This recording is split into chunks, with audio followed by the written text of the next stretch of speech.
Hey guys, welcome to the Ramsey Paul Show. It is Saturday, December 6th, and I guess a lot of the nation is supposed to have a huge snowfall. I know they're expecting 20 inches in my old home state of Colorado. So I don't think we're going to get that here in Arkansas, but stay warm, stay warm. Yeah, we'll go over some of the news stories of the day. And as always, if you have a question or want to leave a tip, Power Chat Live is there. And if you want to write me, and P.O. Box, Paul Ramsey, P.O. Box 8093, Fayetteville, Arkansas, 72703. And Michael D., if you're watching, he's in Europe. He sent us a postcard. Thank you very much. We haven't got the magazines yet. You said you're going to send. I'm sure they'll show up. Michael D. always sends great. To Sasha, he sends horror magazines. And to me, he sends German military magazines. So it's really great. I really do appreciate it. All right. And I always want to encourage people, if you can, support me monthly on Substack. Every Tuesday night we have a roundtable. All right. Well, let's just get into the news. And the first story is this. Portland jury clears black man of assault because white man he stabbed had said the N word. And so that's the most forbidden word you can't say. It's a holy word. Now, you can say any word you want against white people, that's fine. But there are a special class of people that you can't say certain words. Now, they can say it to each other all the time. This is the racial standard in this country. I say fuck that. I say whatever word I want, but this is the paradigm we live in.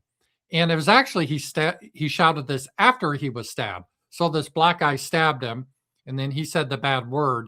And the jury said, well, the guy stabbed you, but then you said a bad word, so we're going to let him go.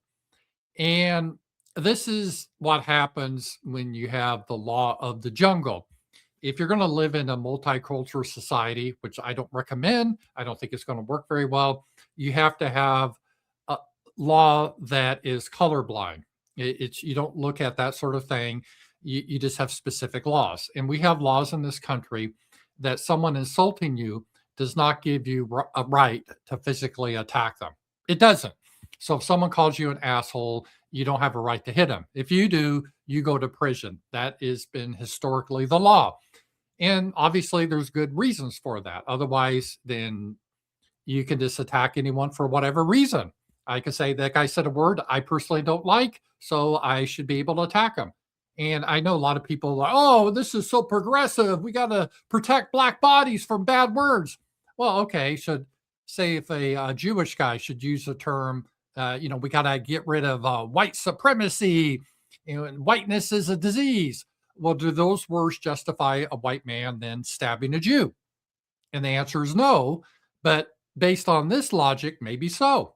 See, this is a problem then. When you have a multiracial society, people defend their own groups. At least blacks do, and Mexicans and Jews. White people pretty much don't do that so much. We need to start doing that.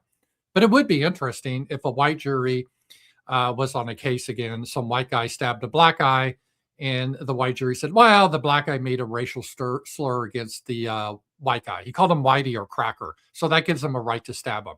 That'd be interesting. And if you do that, then pretty soon your law breaks down, and then you have law of the jungle. You're back in Africa like Somalia, where everyone's just killing each other, chopping off others' heads, and you live in a very primitive state. And this is a horrible thing, but I'm not surprised this is where we are because we made blacks a special priestly class in this country. You see it on YouTube. If you're black on YouTube, you can get away with saying a lot more than you can say than if you're white. So it's a double standard. These are racial double standards. On one hand, leftists say they don't see race. I don't even know what race is, but then they see it all the time. So if you're black and you want to say a slur, fine. If you want to call the deaths for white people, fine. YouTube doesn't have a problem with it. But if you're white, you're held to a different standard. And it's just not in social media, it's in the law. and it's nothing but trouble. And this shows why multicultural societies fundamentally don't work. It doesn't mean it has to be 100% homogenous. You can have a small percentage of other people, but it better be 80, 90% a homogenous population. Multiculturalism results in violence. There's no cohesion here. It's horrible. So we see another example of that. All right, and some more of the problem of multiculturalism and of censorship. Because if you're trying to keep together a multicultural society, you have to do a lot of censorship because people rebel against it. And we're seeing this now with the EU. And here's Elon Musk. He said the European Commission offered X an illegal secret deal.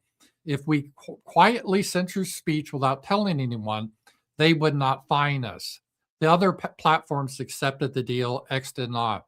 And what he's talking about here is the algorithm. So what happens on a lot of platforms like YouTube, for example, and probably Facebook, and used to Twitter, but Twitter X doesn't do this anymore. They have an algorithm that they can basically censor you, meaning no one sees your, unless they're really trying to search for you, they're not going to find you. I think I've been in that category on YouTube for a long time. I'm not complaining, it's just what it is. That's why I rely on you guys to help share my links, because YouTube's not going to show my links. It's just the way it is. And so these Europeans, this is the most dirty form of censorship, is they said, hey, what we want you to do is censor people so they don't even know they're being censored. So they do a post or tweet or on X, just hide it so no one sees it.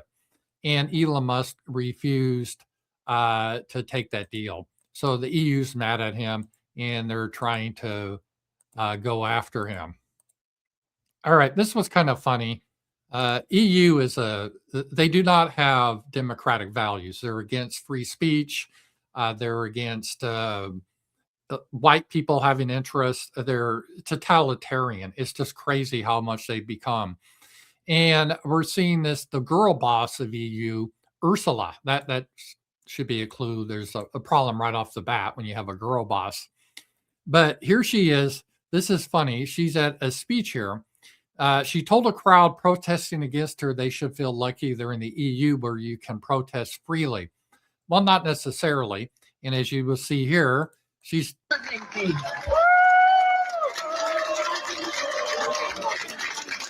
you very much for receiving me. And first of all, to those who scream and yell here so loud, they can be happy that they are in a free country like Finland, where the free speech is a right, where they have not any restrictions. So they're saying that, yeah, you have free speech in the EU to protest. And as she's saying that, the police are taking away a person in the crowd for speaking. In Moscow, they would be in jail in 2 minutes. Thank God we have a democracy. This is so Orwellian. She's saying, you guys should be happy that we don't arrest people for speech. And the guy's saying, yeah, you do. And they're like, oh, we're going to arrest you. It's just so crazy. It's a lot of irony there. But yeah, Europe is not a free continent anymore. The countries that make up the EU, it's just horrific. Britain is horrible.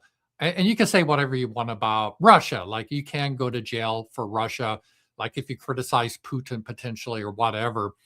But in Britain, or most of the EU countries, there's a whole, what I call blasphemy laws they basically have on the books that you're not allowed to discuss. Like, you're not allowed to discuss the Holocaust. Well, you can, but you have to just say it in one way. You can't question it.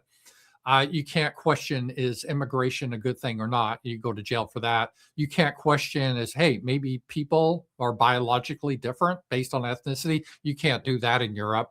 You can say, hey, maybe homosexuality, you're not born that way. It's a behavior and it's based a lot of times on abuse and addiction. You can't discuss that. You got to promote homosexuality.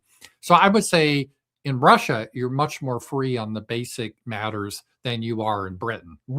And we see the stats. I think it was like 300 people last year were arrested in Russia for posting on social media. And I think in Britain it was something like 10,000.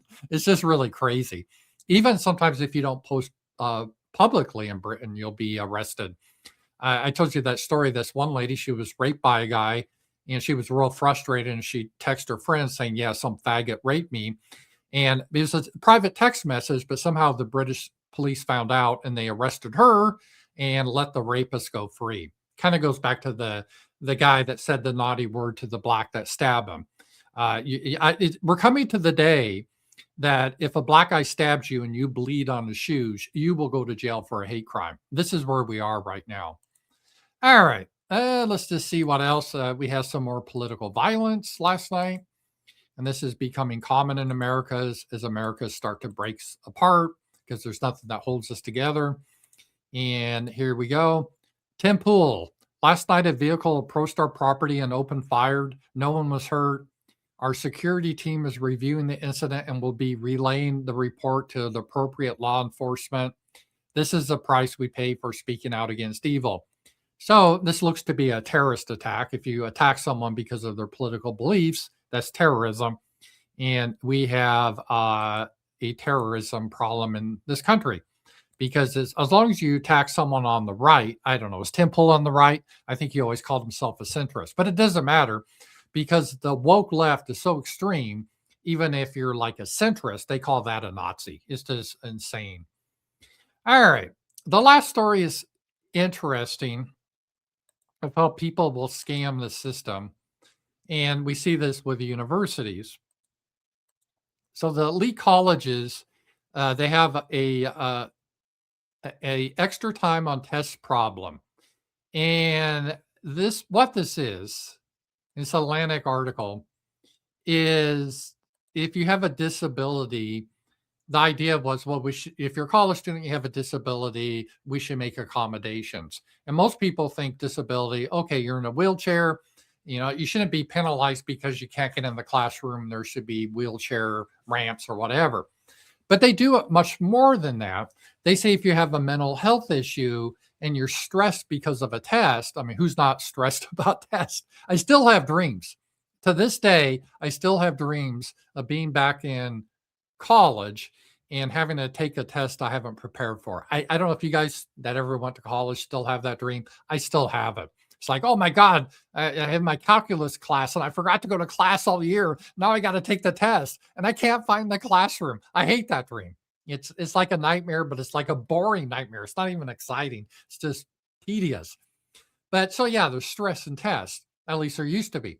But now they're saying, oh, well, people have mental health issues. They need more time on their tests. There shouldn't be a time limit.